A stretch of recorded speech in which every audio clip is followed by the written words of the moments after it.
Assalamualaikum warahmatullahi wabarakatuh. Perkenalkan, nama saya Rina Habsah, mahasiswa dari program studi PGSD. Di sini saya akan mempresentasikan materi mengenai kepemimpinan pendidikan. Yang pertama, kita akan membahas tentang pengertian kepemimpinan. Yang kedua, tugas utama pemimpin pendidikan. Yang ketiga, gaya kepemimpinan pendidikan. Yang keempat, kepemimpinan efektif di lembaga pendidikan. Lanjut ke materi pengertian dari kepemimpinan. Nah, di sini kepemimpinan adalah individu di dalam kelompok yang memberikan tugas pengarahan dan pengorganisasian yang relevan dengan kegiatan-kegiatan kelompok.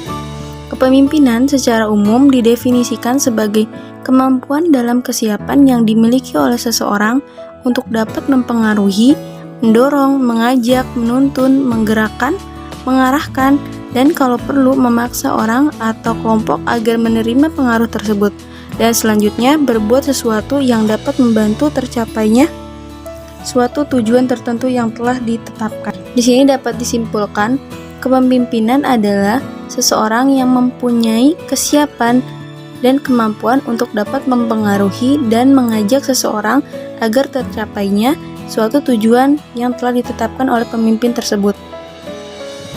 Di sini ada pengertian dari kepemimpinan pendidikan. Kepemimpinan pendidikan adalah kemampuan untuk menggerakkan pelaksanaan pendidikan sehingga tujuan pendidikan yang telah ditetapkan dapat tercapai secara efektif dan efisien. Slide selanjutnya yaitu tugas utama pemimpin. Yang pertama, membentuk dan memelihara lingkungan di mana para anggota bekerja sama dalam kelompok yang terorganisir untuk mencapai tujuan yang telah ditetapkan. Yang kedua, mengatur sistem dalam organisasi, khususnya dalam pengambilan kebijakan, keputusan, sebagai inti dari pemimpin. Yang ketiga, yaitu memahami keadaan anggotanya, di mana anggotanya dapat merasakan bahwa kebutuhan mereka terpenuhi, baik kebutuhan bekerja, rekreasi, kesehatan, sejahtera, dan lain-lain. Slide selanjutnya yaitu gaya kepemimpinan pendidikan. Di sini ada macam-macam gaya kepemimpinan. Yang pertama adalah gaya kepemimpinan demokratis.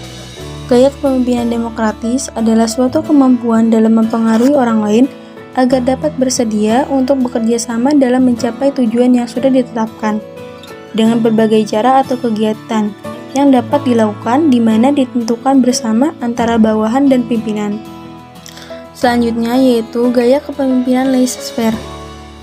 Gaya ini akan mendorong kemampuan anggota dalam mengambil inisiatif, kurang interaktif dan kontrol yang telah dilakukan oleh pemimpin, sehingga gaya tersebut hanya dapat berjalan jika bawahan mampu memperlihatkan tingkat kompetensi dan keyakinan dalam mengejar tujuan dan sasaran yang cukup tinggi. Dalam gaya kepemimpinan ini, pemimpin sedikit sekali dalam menggunakan kekuasaannya, atau sama sekali telah membiarkan anak buahnya untuk berbuat dalam sesuka hatinya. Yang ketiga yaitu gaya kepemimpinan otoriter. Gaya ini adalah gaya pemimpin yang telah memusatkan segala keputusan dan kebijakan yang ingin diambil dari dirinya sendiri dengan secara penuh. Segala pembagian tugas dan tanggung jawab akan dipegang penuh oleh si pemimpin yang bergaya otoriter, sedangkan para bawahannya hanya sekedar melaksanakan tugas yang sudah diberikan. Yang keempat yaitu gaya kepemimpinan karismatik. Kelebihan dari gaya kepemimpinan karismatik ialah mampu menarik orang. Mereka akan terpesona dengan cara berbicaranya yang akan membangkitkan semangat. Biasanya pemimpin dengan memiliki gaya kepribadian ini akan visionaris. Mereka sangat menyenangi akan perubahan dan adanya tantangan. Mungkin kelemahan terbesar dari gaya kepemimpinan karismatik adalah dapat dianalogikan dengan pribadi tong kosong yang nyaring bunyinya. Artinya mereka hanya mampu menarik orang untuk bisa datang kepada mereka. Setelah beberapa lama kemudian, orang-orang yang datang tersebut akan kecewa karena adanya ketidakkonsistenan. Apa yang telah diucapkan ternyata tidak dilakukan. Ketika diminta dalam pertanggungjawabannya, si pemimpin akan senantiasa memberikan alasan, permintaan maaf, dan janji. Yang kelima yaitu gaya kepemimpinan analitis atau analytical.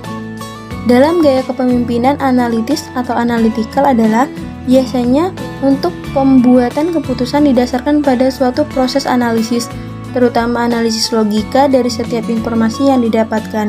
Gaya ini akan berorientasi pada hasil dan akan lebih menekankan pada rencana-rencana rinci, serta berdimensi jangka panjang. Kepemimpinan model analitikal atau analisis sangatlah mengutamakan logika dengan mengutamakan beberapa pendekatan-pendekatan yang masuk akal serta kuantitatif.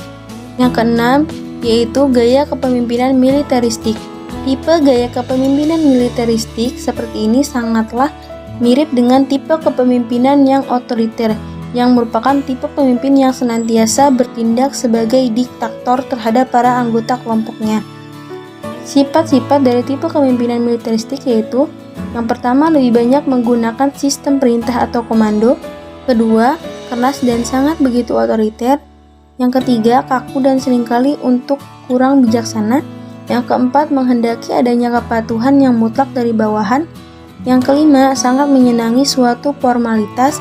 Yang keenam, upacara-upacara ritual dan tanda-tanda kebesaran yang terlalu berlebihan. Yang ketujuh, menuntut adanya sebuah disiplin yang keras dan kaku dari para bawahannya. Yang kedelapan, tidak menghendaki adanya saran, usul, sugesti, dan kritikan dari bawahannya. Yang kesembilan, komunikasi hanya dapat berlangsung searah. Slide selanjutnya yaitu kepemimpinan efektif di lembaga pendidikan. Yang pertama, bermusyawarah dengan para anggota serta meminta pendapat dan pengalaman mereka. Yang kedua, berlaku lemah lembut dan kasih sayang terhadap anggotanya. Yang ketiga, bersedia menerima nasihat dan tidak sombong. Yang keempat, mempunyai pengaruh yang dapat memerintah serta mencegah karena menjadi kontrol lembaganya. Yang kelima, memiliki pengetahuan dan kemampuan yang cukup untuk mengendalikan lembaganya. Yang keenam, memahami kebiasaan dan karakteristik anggotanya. Yang ketujuh, mempunyai karisma atau wibawa di hadapan anggotanya atau orang lain. Baik, sekian dari saya. Wassalamualaikum warahmatullahi wabarakatuh.